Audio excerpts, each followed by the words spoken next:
말씀이 있지 않나요? 우리가 하나님을 존귀하게 여기고 우리가 하나님을 높이 여기고 우리가 하나님을 기뻐하면 하나님께서도 우리를 기뻐하시고 우리를 축복하시는 거예요. 다른 사람? 그래, 다른 사람이 그럴 수도 있어. 하지만 하나님과 나와는 모든 신앙은 나의 고백이지 않아요. 우리가 하나님을 높이면 하나님께서 그 마음을 아시고 너를 기쁘게 여겨주실 거예요. 너를 높여주실 거예요. 그러면 애가 어떻게 하겠어요? 아, 그렇구나. 그래야 되는 거구나. 이러지는 않겠죠. 그래도 아쉬움은 남겠죠, 애 마음속에. 하지만 뭐예요? 애가 그 과정을 통해서 말씀을 통해 가르침을 받잖아요. 그러면서 하나 딱 덧붙이면 좋은 게 뭐예요? 잠깐만 앉아. 자신 엄마가 이러이러해서 아빠가 이러이러해서 이렇게 했는데 하나님 이렇게 해주셨어. 아빠는 엄마는 너도 그랬으면 좋겠어. 이 이야기를 하면 아이는 더 이상 이제 뭐 질문할 이유가 없는 거죠. 근데 엄마가 어떻게 되면 엄마 가야지. 아니 얘도 이러는데 그래? 엄마가 몰라. 알았으면 그런 말 안 했을 텐데 엄마가 몰라. 우리가 근거를 왜 사람에게서 찾냐고요? 말씀에서 찾아야지. 어떤 것이 되었든 11조가 됐든 주일 성서가 되었든 혹은 예배가 되었든 무엇이 되었든 하나님 말씀으로 들어가서 말씀의 근거를 가지고 우리가 자녀를 가르치고 우리가 서로 교제하고 말씀을 나눠야지. 왜 보여주는 것 가지고 그러냐? 왜 전교회에서는 그랬는데 왜 한국에서는 그랬는데 그게 한국에서 그런 거지 성경이 그런 게 아니라면 성경으로 돌아와야 되지 않습니까? 교회마다 어떻게 다 똑같을 수 있어요. 하지만 성경에서 말씀에서 벗어나는 그렇지 않은가를 보고 판단을 해야지. 왜 우리가 전교회는 어떤 목사님 어떤 집사님 그건 아니지 않습니까? 엘리사에게는 분명한 근거가 있었어요. 두 가지 근거가 있었지 않습니까? 첫 번째 뭐예요? 엘리야가 뭐라고 하냐면 내가 하늘로 데려간다는 것을 네가 보면이라고 했잖아요. 근데 여기서 데려감이라고 하는 단어는 히브리어로 라카드라는 단어입니다. 이 단어는 어떨 때 쓰여졌냐면 에녹이 하나님으로부터 올리움을 받을 때 쓰여졌던 단어입니다. 그러니까 뭐예요? 단순히 영혼만 데려가는 것이 아니라 육체가 하나님으로부터 데려감을 당할 때 사용되어졌던 단어예요. 그러니까 엘리사의 입장에서는 말씀을 통해서 그 사실을 들어서 알고 있는 겁니다. 거기에다가 더 하나 뭐가 있었죠? 자기가 직접 눈으로 보았어. 눈으로 그 장면을 봤다. 뭐가 있는 거예요?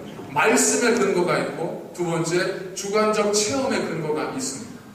우리 그리스도인들이 살아가면서 필요한 것은 뭐냐? 이 두 가지, 기본적으로 두 가지 근거가 필요합니다. 보편적 말씀, 이 말씀의 근거가 있어야 되고요. 그것이 우리의 삶을 통한 주관적 삶을 통하여 구체화되어지는 증거, 이 두 증거가 있어요. 말씀은 수도 없이 많은데 내 삶엔 아무것도 없으면 말씀 힘이 없습니다. 전하는 말에 힘이 없는 거예요. 기도하세요. 기도하셔야 돼요. 집사님, 그렇군요. 집사님은 기도하셔서 응답 좀 받으셨어요? 죄송한데 저는 아직까지 그런 적이 없어서 거기까지는 제가 아직 그렇지만 기도하세요. 이게 말에 힘이 있냐? 보편적 말씀이 주관적 경험으로 구체화되어져야 돼요. 우리의 주관적 경험은 보편적 말씀을 통하여 검증받아야 돼요.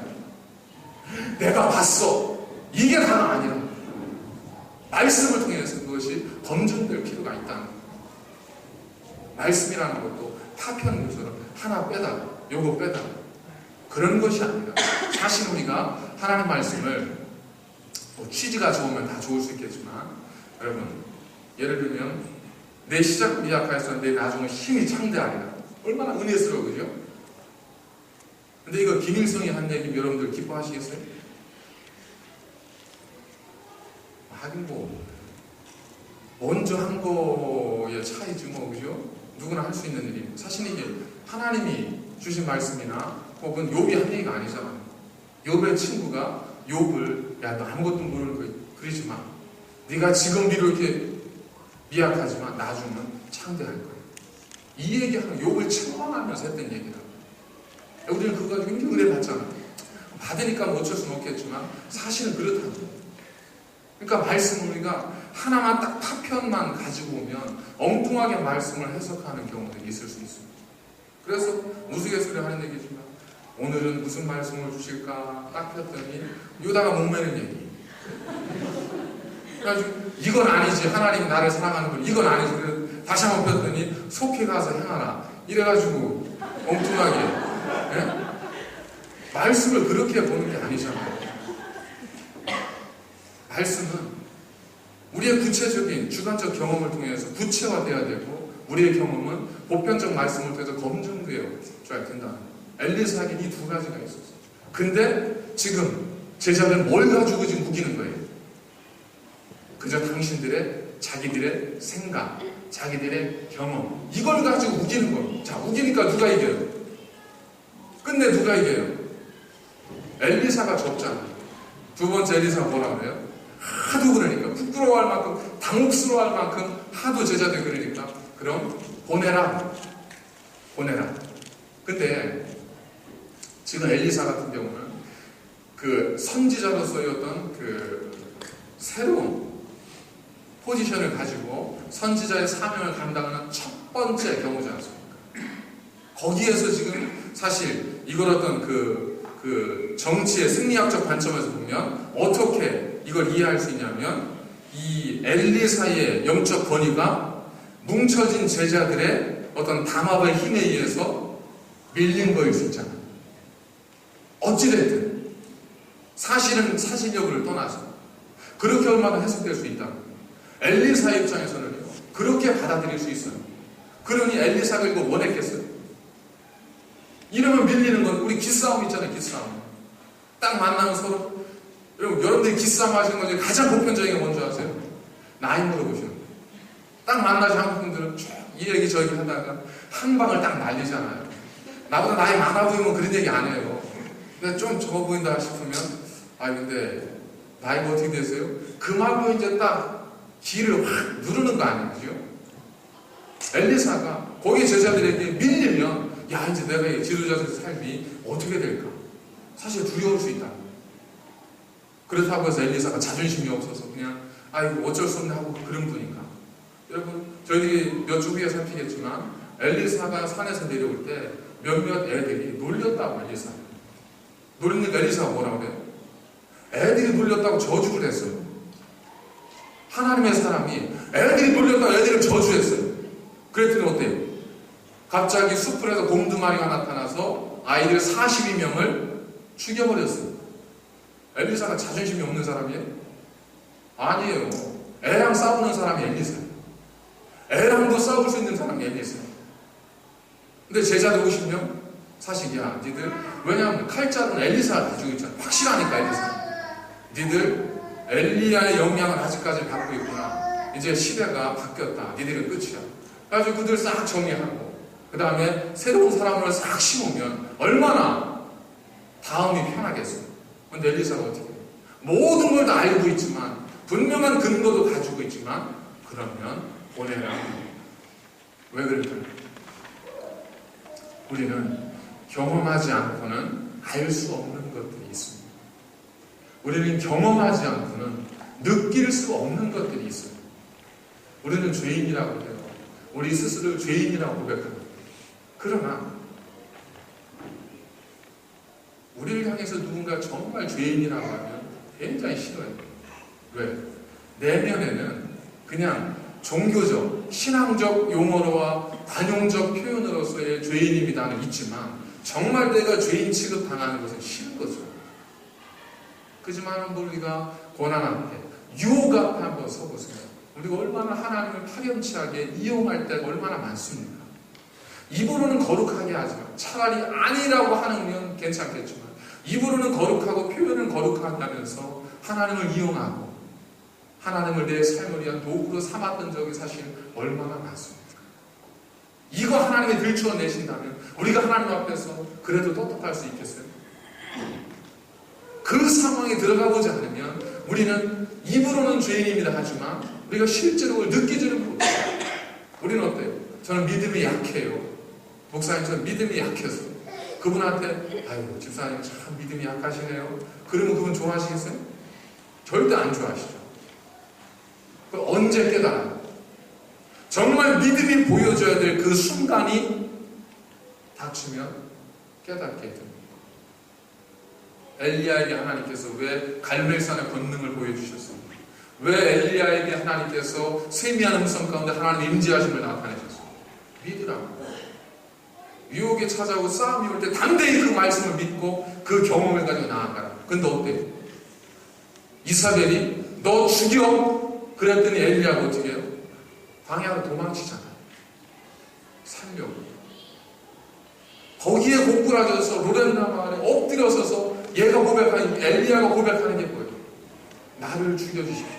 이게 불과 며칠 전에 갈멜산에서 두 손 들고 하나님을 찬양하고 850이나 되는 이방 선지자를 물리쳤던 위대한 선지자 엘리야의 모습이에요. 만약에 이세벨이 너 죽여 그러지 않았으면 엘리야가 자신이 이렇다고 깨달았겠어요? 이세벨이 엘리야라면서 그런 소리 외치지 않았으면 엘리야가 자신의 실상이 그렇다는 걸 볼 수 있었겠어요? 절대 못 보죠. 그렇게 생각 안 하죠. 나는 연약하지만 그래도 그 정도는 아니라고 생각하죠. 그래서 우리 어떻게 생각해요?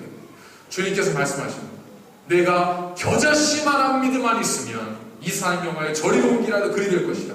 그리고 우리는 그 말씀 어떻게 받아들여요? 아, 그렇구나. 겨자씨가 비록 작지만 거기에 생명이 있으면 이렇게 되는구나. 생명이 필요하구나. 근데 주님께서 언제 그렇게 말씀하셨어요? 그냥 주님 말씀 그렇게 하셨어요. 너희들 속에 겨자씨만한 작은 믿음만 있으면 이 산을 명하여 저리로운 길을 그리 될 것이다. 우리는 그걸 굉장히 우리가 스스로 이렇게 해석하지 않습니다. 의미를 부여해서 우리가 오늘 빠져나가잖아요. 왜? 사실 겨자씨만한 믿음이 있어서 이렇게 된다면 내가 겨자씨만한 믿음이라도 있으면 그렇게 돼야 되는데 안 되거든요. 내가 살아야 되니까 어떻게 해요? 거기에다가 비유로 의미를 부여하지 않습니다. 근데 주님의 마음은 사실 그거지 않았겠어요?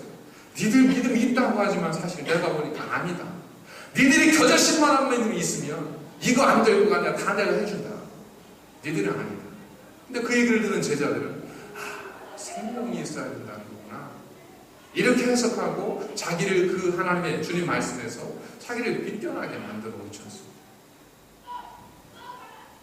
고난이 주는 유익이 뭐예요? 고난은요, 우리를 철저하게 내 자신의 실상을 보게 합니다.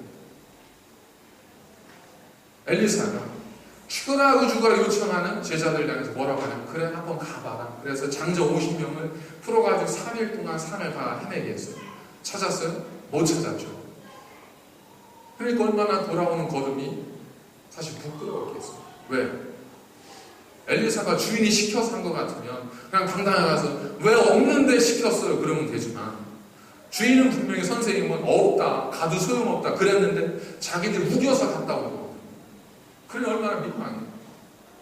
그러니까 거기에서 복수기 오는 거예요. 세 번째, 엘리사가 오는 그들을 향해서 뭐라고 하죠?